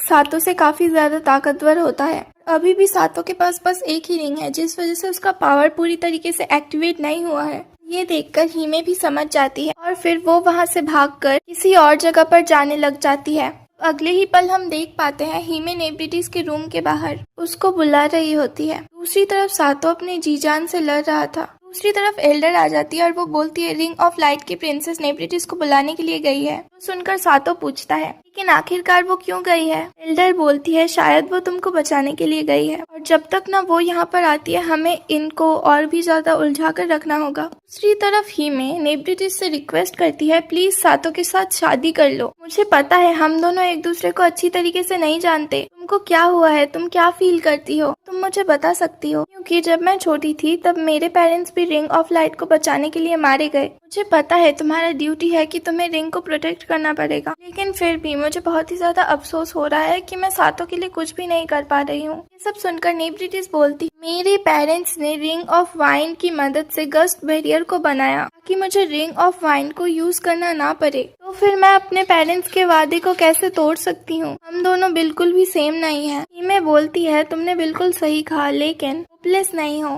दूसरी तरफ सभी फाइट कर रहे हैं, तुम्हारा भाई सातो एल्डर सभी फाइट कर रहे हैं। नेब्रिटिस बोलती है कि रिंग किंग का ड्यूटी है फाइट करना, वो अपने ड्यूटी को ही निभा रहा है। हीमे बोलती है कि नहीं तुम गलत हो, तो इसलिए नहीं लड़ रहा कि उसका ये ड्यूटी है, तो इसलिए लड़ रहा है ताकि वो तुम्हारे होम टाउन को बचा सके। ये सुनने के बाद तो नेब्रिटिस भी काफी ज्यादा शॉक्ड हो जाती है। वहीं पर हीमे तो रोने लगती। वो बोलती है अगर हम कुछ नहीं कर पाए जल्दी तो सातो मारा जाएगा, मैं अकेले सातो को नहीं बचा पाऊंगी, इसलिए प्लीज सातो से शादी कर लो। और फिर तभी नेब्रिटिस अपने रूम के दरवाजे को खोल देती है और फिर वो बोलती है क्या मैं सच में हेल्प कर पाऊंगी। दूसरी तरफ तो वो लोग अभी भी लड़ रहे होते हैं और तभी नेब्रिटिस और हीमे एक बहुत ही बड़ा हैमर लेके आती है। जेड बोलता है नेब्रिटिस आखिरकार तुम करना क्या चाहती हो। नेब्रिटिस बोलती है भैया आप मुझे बाद में डांट लेना। जिसके बाद वो दोनों हैमर को लेकर उस स्टैचू के पास काफी जोर से दौड़ने लगते हैं। उसके बाद नेब्रिटिस बोलती है पापा मम्मा मुझे माफ कर देना। फिर उस हैमर की यूज से उस स्टैचू को एक ही बार में तोड़ देती है। दूसरी तरफ तो वो देखकर जेड का मानो तो पैरों तले जमीन ही खिसक जाता है। के बाद बाहर जो गस्ट बैरियर था वो भी गायब हो जाता है। इसके बाद नेब्रिटिस दौड़ के उस रिंग को लेके सातो के पास जाती है और उसको किस कर देती है। ये देखकर हीमे तो थोड़ा जेलस फील करती है, लेकिन वो ठीक होती है। लेकिन इसके बाद तो इन दोनों का शादी हो गया था और सातों के पास तो रिंग ऑफ वाइन का रिंग भी आ जाता है। ये सब देखकर जेड गुस्सा हो जाता है। वो बोलता है कि अगर गस्ट बैरियर ना रहा तो एबिस किंग के मॉन्स्टर तो हमारे पूरे जगह को तबाह कर देंगे। ब्रिटिश बोलती है चिंता मत करो भैया, क्योंकि रिंग किंग हमारे शहर को बचा लेगा। फिर वो सातों के हाथ को पकड़कर उसकी पावर को एक्टिवेट कर देती है। इस वजह से उस रिंग से इतना ज्यादा पावर बाहर आता है, जिसकी वजह से शहर में जितने भी एबिस के मॉन्स्टर थे वो सभी गायब हो जाते हैं। यहाँ तक कि उस नाइट का पावर भी बहुत ही ज्यादा खराब हो जाता है। इसी मौके का फायदा उठाकर सातों उस नाइट के ऊपर हमला कर देता है, लेकिन वो नाइट खुद को डिफेंड करने के लिए सातों के ऊपर वाइंड अटैक करता है। लेकिन सातों के पास रिंग ऑफ वाइंड होने की वजह से वो भी वाइंड को मैनिपुलेट कर देता है और उस अटैक को बहुत ही आसानी से डॉज भी कर देता है। इसके बाद अपने तलवार की मदद से उस नाइट के मास्क पर घुसा देता है, लेकिन ठीक तभी सातों तो वहीं पर ही बेहोश हो जाता है। इसके अगले पल ही सातों का जब आंख खुलता है वो तो अपने सामने नेब्रिटिस और हिमे को देख पाता है और वो तो बहुत ही ज्यादा कंफ्यूज्ड होता है और वो सोच नहीं पाता कि आखिरकार उसके साथ हुआ क्या था। अभी वहाँ पर ग्रैंडफादर और एल्डर आ जाते हैं और वो बोलते हैं कि सातों तुमसे कोई मिलना चाहता है और वो तो एक एल्फ होती है और वो बोलती है रिंग किंग आपका शुक्रिया, आपकी वजह से मेरा शहर लूम का अब सेफ है। सातों पूछता है लेकिन आखिरकार आप हो कौन। साइड से एलावेस्टर बोलती है लोम का लेड इम्प्रेस और एल्डर सिस्टर और प्रिंसेस। हिमे तो अचंभित होकर पूछती है लेकिन इन्होंने तो इस शहर को छोड़ दिया था। सातों भी शॉक्ड होकर पूछता है आखिरकार आप यहाँ पर किस लिए आए हो। ये एल्डर बताने लगती है क्या तुम्हें कुछ भी याद नहीं। एबिस किंग का वो नाइट जिसने मास्क पहना हुआ था वो और कोई नहीं बल्कि समोरागारी थी। और फिर एल्डर तो सातों को एक ब्लैक रिंग ऑफ वाइन देती है और बोलती है यही रिंग समोरागारी को कंट्रोल कर रही थी, लेकिन अभी ये पावरलेस है। फिर समोरागारी बताने लगती है जब मैंने अपने प्यार को खोया तब मैंने इस शहर को छोड़ दिया। तब मैं इस शहर को एकदम देखना नहीं चाहती थी, इस शहर से मैं नफरत करती थी और मैं बहुत ज्यादा डिप्रेस्ड भी थी। इसी मौके का फायदा उठाकर एबिस किंग ने मुझे मैनिपुलेट करा और तब मुझे ब्लैक रिंग ऑफ वाइन को पहनाकर मुझे मैनिपुलेट किया और मुझे उसका नाइट बना दिया। ये सब सुनकर तो सातों शॉक्ड होता है और फिर वो बोलता है क्या एबिस किंग इतना ज्यादा खतरनाक है। अभी एल्डर बोलती है एबिस किंग अपने फिजिकल फॉर्म को खो दिया है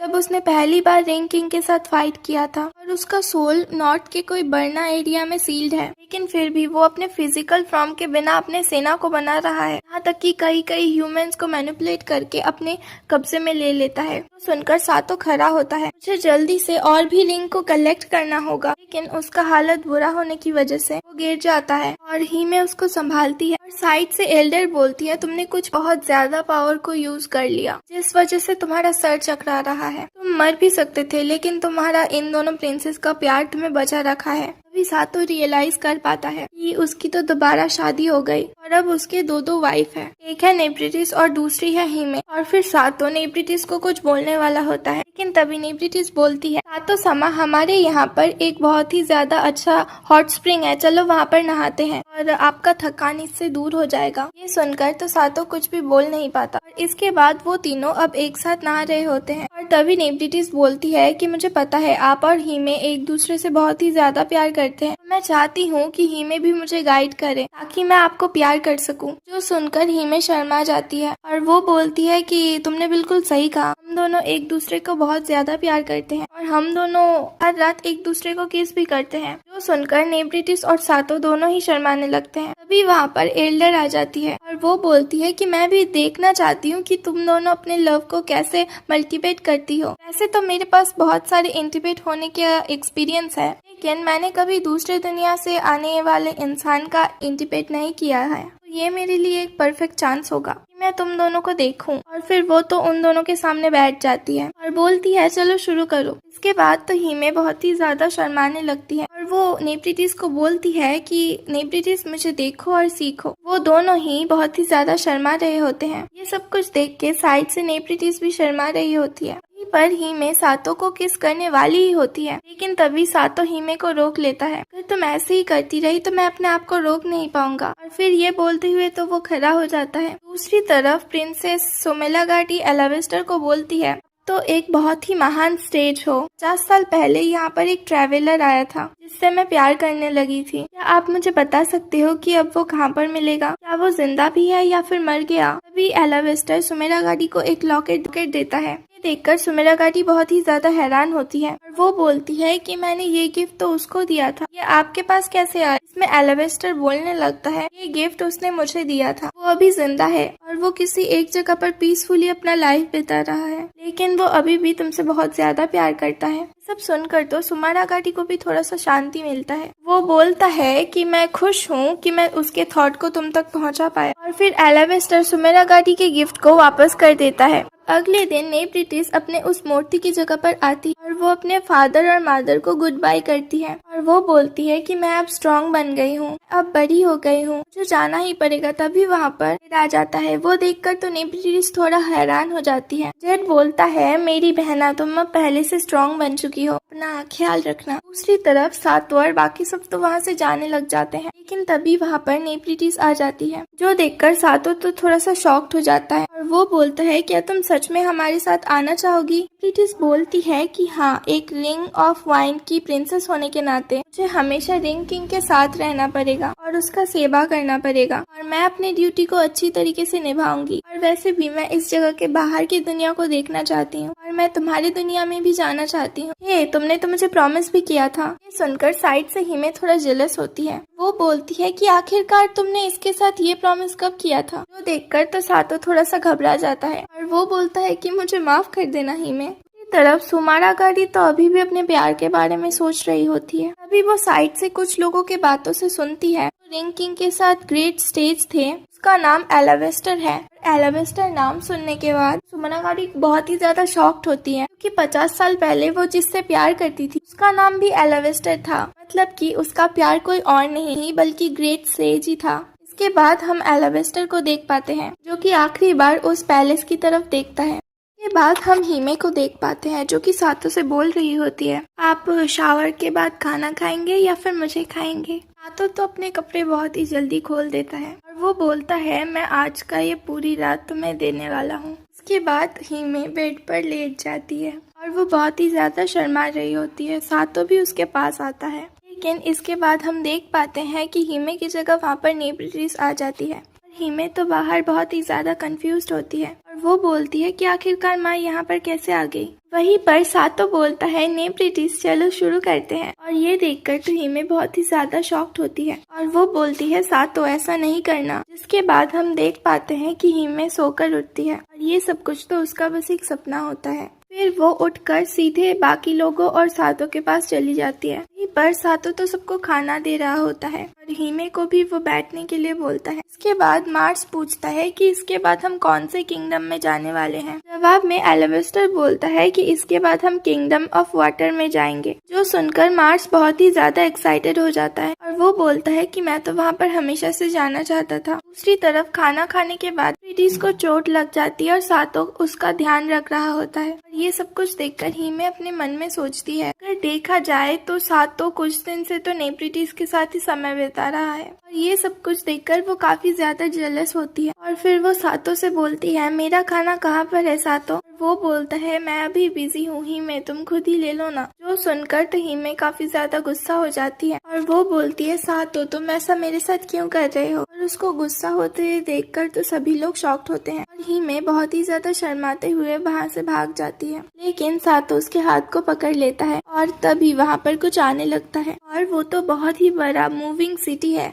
जो कि चल रहा है। उसको देखकर तो एलावेस्टर काफी ज्यादा खुश होता है और वो बोलता है कि आज का दिन तो हमारे बहुत ही ज्यादा लकी है। और वो बोलता है, ये है द किंगडम ऑफ फायर, कैटफॉक नाइन्स की जाइंट सिटी है। असल में ये एक बहुत ही बड़ा कंट्री है जो कि अपने आप ही चल रहा है। हम लोग इस अपॉर्चुनिटी को मिस नहीं कर सकते। चलो पहले रिंग ऑफ फायर की प्रिंसेस से रिंग लेके आए। रिंग ऑफ फायर से रिंग लेने के बाद हम रिंग ऑफ वाटर में जाएंगे। ये सुनने के बाद तो मार्स थोड़ा सा उदास हो जाता है, जो कि सातो नोटिस कर लेता है और वो मन में बोलता है, मार्स उदास हो गया है, इसका मतलब रिंग ऑफ वाटर में उसका कोई रिलेटिव हो सकता है। फिर वो बोलता है कि हम इसके अंदर कैसे जाएंगे। एलावेस्टर बोलता है कि वो तुम अब मुझ पर छोड़। चिल्लाकर बोलता है, हम इसके अंदर जाना चाहते हैं। इसके बाद उस सिटी से एक बहुत ही बड़ा लैडर नीचे आता है और फिर वो लोग उस लैडर पर चढ़ने वाले होते हैं, लेकिन उस लैडर को देखकर तो नेफ्रिटिस काफी ज्यादा डर जाती है क्योंकि वो बहुत ही ज्यादा ऊंचा होता है और नेफ्रिटिस को ऊंचाई से बहुत ही ज्यादा डर लगता है। इस वजह से वो बोलती है आप लोग चले जाइए, मैं यहीं पर रह लेती हूँ। लेकिन सातो तो उसको संभालने लगता है, जो देखकर हिमे जेलस होता है और वो बोलती है सातो तुम टेंशन मत करना, नेफ्रिटिस को मैं सुरक्षित ऊपर ले जाऊंगी। जिसके बाद बहुत ही मुश्किल के बाद नेफ्रिटिस ऊपर चढ़ ही जाती है। इसके बाद ऊपर चढ़ने के बाद तो सातो की नजर किसी और ही जगह पर थी। वो नजर कहाँ पर है वो तो आप देख ही सकते हो। और ऊपर आने के बाद ऐसे ही सिटी को देखते हैं, वो तो काफी ज्यादा शॉक्ड हो जाते हैं क्योंकि उस सिटी के अंदर सब बहुत कुछ खूबसूरत होता है। और इसको देखकर तो नेफ्रिटिस काफी ज्यादा खुश हो जाती है। ये एलावेस्टर बताने लगता है पहले रिंग किंग के अर्ली एरा में कैट फॉक्स ने अपनी जमीन खो दी। इसके बाद वो लोगों ने एक मूविंग प्लेटफॉर्म के ऊपर अपने सिटी को बनाए। उसके बाद से इनका सिटी खुद ट्रैवल करता है, लेकिन ये city one of the strongest city है। लेकिन जैसे ही एलावेस्टर का बात वहाँ पर खत्म होता है, उससे पहले तो नेफ्रिटिस और हिमे कहीं पर चली गई होती है। दूसरी तरफ नेफ्रिटिस और हिमे तो किसी और जगह पर घूम रहे थे। नेफ्रिटिस तो सब कुछ देखकर काफी ज्यादा एक्साइटेड होती है क्योंकि वो पहली बार बाहर घूम रही है। लेकिन वो जैसे ही रियलाइज कर पाती है कि उसके साथ सातो और बाकी लोग तो नहीं है, तो वो बहुत ही ज्यादा डरने लगती है। और वो बोलती है यहाँ पर तो मैं किसी को भी नहीं जानती, और डर के मारे तो वो फिर से वहीं पर ही उल्टी कर देती है। इसके बाद नेफ्रिटिस जो है वो हिमे से माफी मांगती है, लेकिन तभी हिमे कैट के प्रिंसेस को देख पाती है। वो बोलती है क्या यही कैट प्रिंसेस है? इनके कान तो काफी ज्यादा क्यूट है। नेफ्रिटिस डर के मारे बोलती है ये लोग क्यूट नहीं है, इनके अंदर ऑरियर का खून बह रहा है, ये लोग बहुत ही ज्यादा खतरनाक है। में तो मैंने इनके बारे में ऐसा ही पढ़ा था। और अगर देखा जाए तो कैट फॉक्स से ज्यादा एल्फ्स के कान ज्यादा क्यूट हैं। ये कैट फॉक्स बोलती है क्या तुम यहाँ पर खो गई हो? हिमे हाँ बोलती है और वो बोलती है हम अपने दोस्तों से बिछड़ गए हैं। जो सुनकर वो कैट बोलती है अगर तुम खो जाते हो तो तुम दोनों उस अरीना के सामने जाकर वेट कर सकती हो क्योंकि वो एरिया सबसे ज्यादा फेमस एरिया है। दूसरी तरफ तो सातो बहुत ही ज्यादा बोलता है कि हिमे और नेफ्रिटिस कहाँ पर चली गई। एलावेस्टर बोलता है सातो इतना ज्यादा टेंशन मत करो कि ये city one of the safest city है। अभी मार्स एक कैट फॉक्स से पूछता है यहाँ पर रिंग ऑफ फायर की प्रिंसेस कहाँ पर मिलेगी, आप हमें बता सकते हैं? सुनकर एक कैट फॉक्स बोलती है कि हाँ मैं समझ गई, आप भी उनके साथ ब्लाइंड डेट पर जाना चाहते हो। ब्लाइंड डेट का नाम सुनकर तो वो तीनों के तीनों एकदम दंग रह जाते हैं। दूसरी तरफ तो हिमे और नेफ्रिटिस अरीना के सामने बैठकर खाना खा रहे होते हैं। नेफ्रिटिस के गाल पर खाना लग जाने के बाद फिर हिमे अपने रुमाल से उसको मोच देती है। देखने के बाद नेफ्रिटिस बोलती है आप तो एकदम सातो जैसे हो, आप भी मुझको उसके जैसा ख्याल रखते हो। अभी मैं आपके साथ होती हूँ मुझे बहुत ही ज्यादा प्रोटेक्टिव फील होता है। हिमे तो शर्मा जाती है और वो बोलती है कि कुछ नहीं। नेफ्रिटिस और भी बताती है और वो बोलती है मुझे माफ कर देना, मैं आपके और सातो के बीच में आई। हिमे बोलती है अरे तुम चिंता मत करो, मैं माइंड नहीं करती। नेफ्रिटिस बोलती है लेकिन इसके बावजूद भी आप जेलस हो है ना? सुनकर तो हिमे ब्लश करने लगती है और फिर वो कुछ नहीं बोल पाती। नेफ्रिटिस बोलती है मुझे पता है आप सातो से बहुत ज्यादा प्यार करते हो, इससे मैं समझ सकती हूँ कि आप दोनों का प्यार बहुत ज्यादा डीप है। और दूसरी तरफ अगर मुझे देखा जाए जितना ज्यादा सातो से प्यार करते हो मैं अभी उतना ज्यादा सातो से प्यार नहीं कर पाऊंगी। अभी अरीना से एक आदमी मार खाकर बाहर गिरता है। इसे देखकर तो सभी लोग बहुत ही ज्यादा शॉक्ड होते हैं। उस बंदे को देखकर तो हिमे और नेफ्रिटिस कुछ ज्यादा ही डरने लगते हैं। अभी वहाँ पर सातो और बाकी सब वहीं पर ही आने लगते हैं। उन्हें देखकर तो हिमे और नेफ्रिटिस उनकी तरफ जाती है। हिमे सातो के कान पर उस बंदे के बारे में बोलने लगती है। सुनकर तो सातो भी बहुत ही ज्यादा चौंक जाता है। वो कैट फायर प्रिंसेस के साथ ब्लाइंड डेट के लिए पूछते हैं। वो लोग वहाँ पर तभी आते हैं जब वो किसी से पहले ही लड़ रही थी और प्रिंसेस तो बस अपने एक ही वार से उस बंदे को मार गिरा देती है। जो देखकर तो सातो एकदम दंग ही रह जाता है। फिर प्रिंसेस बोलती है तो इसके बाद और कौन है? फिर वो सातो के हाथ में रिंग को देखकर पूछती है क्या तुम रिंग किंग हो? जवाब में सातो हाँ बोलता है। अगर तुम मेरा हस्बैंड बनना चाहते हो तो तुम्हें मुझसे लड़ना होगा और तुम्हें मुझसे ज्यादा स्ट्रांग होना होगा। क्या तुम मुझसे स्ट्रांग हो? फिर वो सातो के ऊपर अटैक कर देती है। सातो तो उस अटैक को बहुत ही मुश्किल से डॉज कर पाता है, लेकिन इसके अगले पल ही वो प्रिंसेस तो सातो के ऊपर वापस अटैक कर देती है, जिस वजह से तो सातो वहीं पर ही बेहोश हो जाता है। फिर फायर प्रिंसेस बोलती है मैं तो सोच रही थी कि रिंग किंग बहुत ही ज्यादा ताकतवर है और मैं बहुत एक्साइटेड थी कि मुझे उसके साथ लड़ने को मिलेगा, लेकिन तुम तो बहुत ही ज्यादा कमजोर हो। क्या तुम रिंग के मदद से एबिस किंग को हरा भी पाओगे। अगर तुम रीमैच करना चाहते हो तो फिर से मेरे पास आ सकते हो। ये बोलने के बाद तो वो वहाँ से चली जाती है। देन अगले सीन में हम सातो को देख पाते हैं जो कि मार्स के साथ ट्रेनिंग कर रहा होता है। मार्स उसको लड़ना सिखा रहा होता है, लेकिन सातो तो मार्स के ऊपर एक अटैक भी नहीं कर पाता और उनको फाइट करते हुए तो हीमे देख रही थी। भी एक कैटफॉग आकर उन लोगों को खाने के लिए बुलाता है।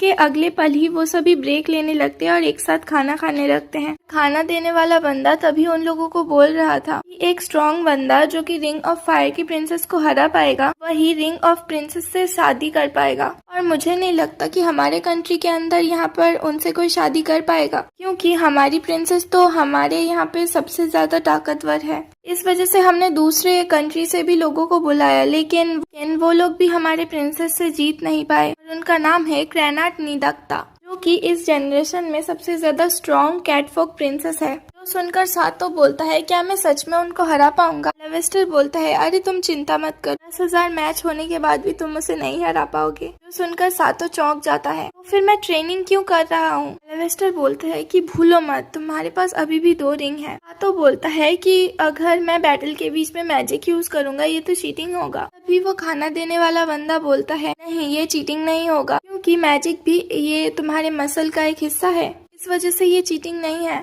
ये चीटिंग नहीं होगा, लेकिन मैं तुम लोगों को बता देना चाहता हूँ कि बड़े बड़े मैच भी प्रिंसेस को हरा नहीं पाए। अभी अलावेस्टर बोलता है कि सातो भूलो मत कि इस रिंग की पावर काफी ज्यादा है। वहीं पर सातो तो खाना खा रहा होता है बहुत ही ज्यादा स्ट्रॉन्ग बनने के लिए, और नेप्रिटिस और हीमे तो उसी की तरफ ही देखे जा रहे थे। देन अगले सीन में सातो फिर से उसका फाइट देखने के लिए आता है, लेकिन वो प्रिंसेस तो उस बंदे को एक हिट में ही हरा देती है, जो देखकर सातो फिर से चौंक जाता है। फिर वो एक जगह पर जाके बहुत ही ज्यादा उदास होकर बैठ जाता है, लेकिन तभी उसके पास हीमे आती है। बोलती है कि आज तुमने बहुत ही ज्यादा प्रैक्टिस किया है, हमारा ट्रेनिंग खत्म हो गया है। सातो बोलता है कि नहीं, मेरा अभी भी एक ट्रेनिंग बाकी है। अभी हीमे तो बहुत ही ज्यादा शर्मा रही होती है। अभी हीमे बोल रही होती है, सातो मेरे गोदी में सो। अभी सातो उसके गोदी पर सोने लगता है। फिर हीमे बोलती है, तुम बहुत ही ज्यादा हार्ड वर्क कर रहे हो, इसलिए ये मेरी तरफ से तुम्हारे लिए एक रिवॉर्ड है। तुम अभी बेहतर महसूस कर रहे हो? तो बोलता है कि अगर तुम मेरे साथ हमेशा ऐसे ही रहोगी मैं तो किसी को भी चैलेंज कर सकता हूँ। अभी वहाँ पर नेप्रिटिस उन लोगों का ऐसा देखकर छुपकर उन लोगों को देखने लगती है। उसके बाद हीमे सातो को बोलने लगती है,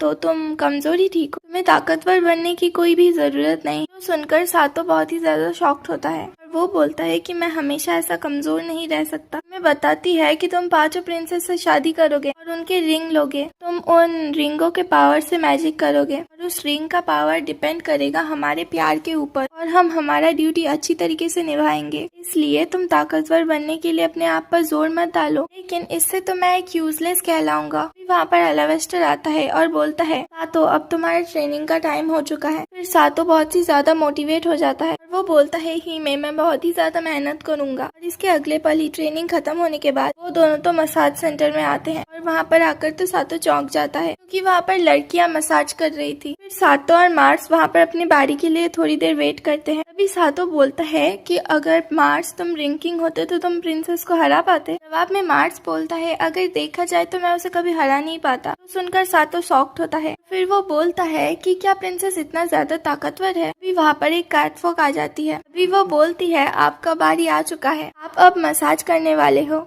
तो बहुत ही ज्यादा एक्साइटेड हो जाता है और वो बोलता है, क्या आप मेरे बैक को स्क्रब करोगे? और वो बोलती है कि आपका बैक स्क्रब कोई और करेगा। सातो तो बहुत ही ज्यादा एक्साइटेड होता है और वो बोलता है, मैं रेडी हूँ। लेकिन तभी वहाँ पर एक बहुत ही ज्यादा खतरनाक मस्कुलर बंदा आता है और वो बोलता है कि जेंटलमैन, मैं तुम्हारे बैक को स्क्रब करूंगा, चिंता मत करो, क्योंकि मैं तुम्हें एकदम चमका दूंगा। तो चौंक जाता है और वो बोलता है कि मुझे बैक स्क्रब नहीं करना। कैटफॉग बोलती है, आप चिंता मत करिए, क्योंकि ये सबसे ज्यादा अच्छा मसाज करता है। इसके अगले पल ही वो बंदा तो सातो को मसाज करके चला भी जाता है, लेकिन ठीक तभी वहाँ पर ग्रेनाट आ जाती है। इसे देखकर सातो थोड़ा सा चौंक जाता है और ग्रेनाट बोलती है, तुम सभी अभी यहाँ से जा सकते हो, क्योंकि मुझे रिंग किंग के साथ कुछ इम्पोर्टेंट बात करनी है। इसके अगले पल ही ग्रेनाट बोलती है, मैंने तुमको बैटल में हराया, इस वजह से मैं तुमसे एक फेवर चाहती हूँ। वो अपना टॉवल खोलकर लेट जाती है और वो बोलती है कि मैं चाहती हूँ मेरे बैक को तुम स्क्रब करो। सातो तो बहुत ही ज्यादा शर्मा रहा होता है और वो बोलता है, लेकिन मैं तो एक लड़का हूँ। प्रिंसेस बोलती है कि इससे कोई फर्क नहीं पड़ता, क्योंकि तुम मुझसे फाइट में हारे, मैंने तो एक छोटा सा ही फेवर मांगा है।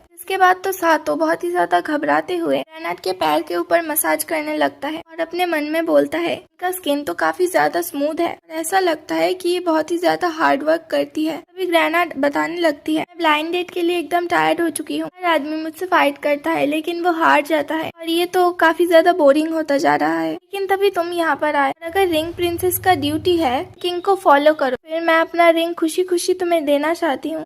तो ये सब कुछ सुनकर काफी ज्यादा शॉक्ड हो जाता है। प्रिंसेस बोलती है कि मुझे कोई भी फर्क नहीं पड़ता, अगर तुम मुझसे रीमैच करते हो तो हम एक एक्ट करेंगे, मैं हारने का नाटक करूंगी, इससे सबको लगेगा कि तुमने मुझे हरा दिया और इस तरीके से सिंपली तुम मुझे अपना बना सकते हो। तो बहुत ही ज्यादा शॉक्ड होता है, मुझे पता है तुम्हारा रियल मकसद है कि रिंग को लेना, तुम उस रिंग को पहनने के लिए ओढ़ती भी हो, मैं तुम्हारे साथ कोऑपरेट करने के लिए तैयार हूँ। ये बोलने के बाद तो वो वहाँ से जाने लगती है। तो ये सब सुनकर बहुत ही ज्यादा गुस्सा हो जाता है। वो बोलता है कि मुझे तुम्हारी दया की कोई भी जरूरत नहीं है, मैं तुम्हारे साथ एक असली फाइट करना चाहता हूँ, तुमको हराकर तुमसे शादी करूंगा। जो सुनकर ग्रेनाड हंसती है, ठीक है अपना बेस्ट देना। अगले सीन में हम सातो को देख पाते हैं जो कि बहुत ही ज्यादा ट्रेनिंग कर रहा होता है और अपने मन में बोल रहा होता है, आखिरकार मैं स्ट्रॉन्ग कैसे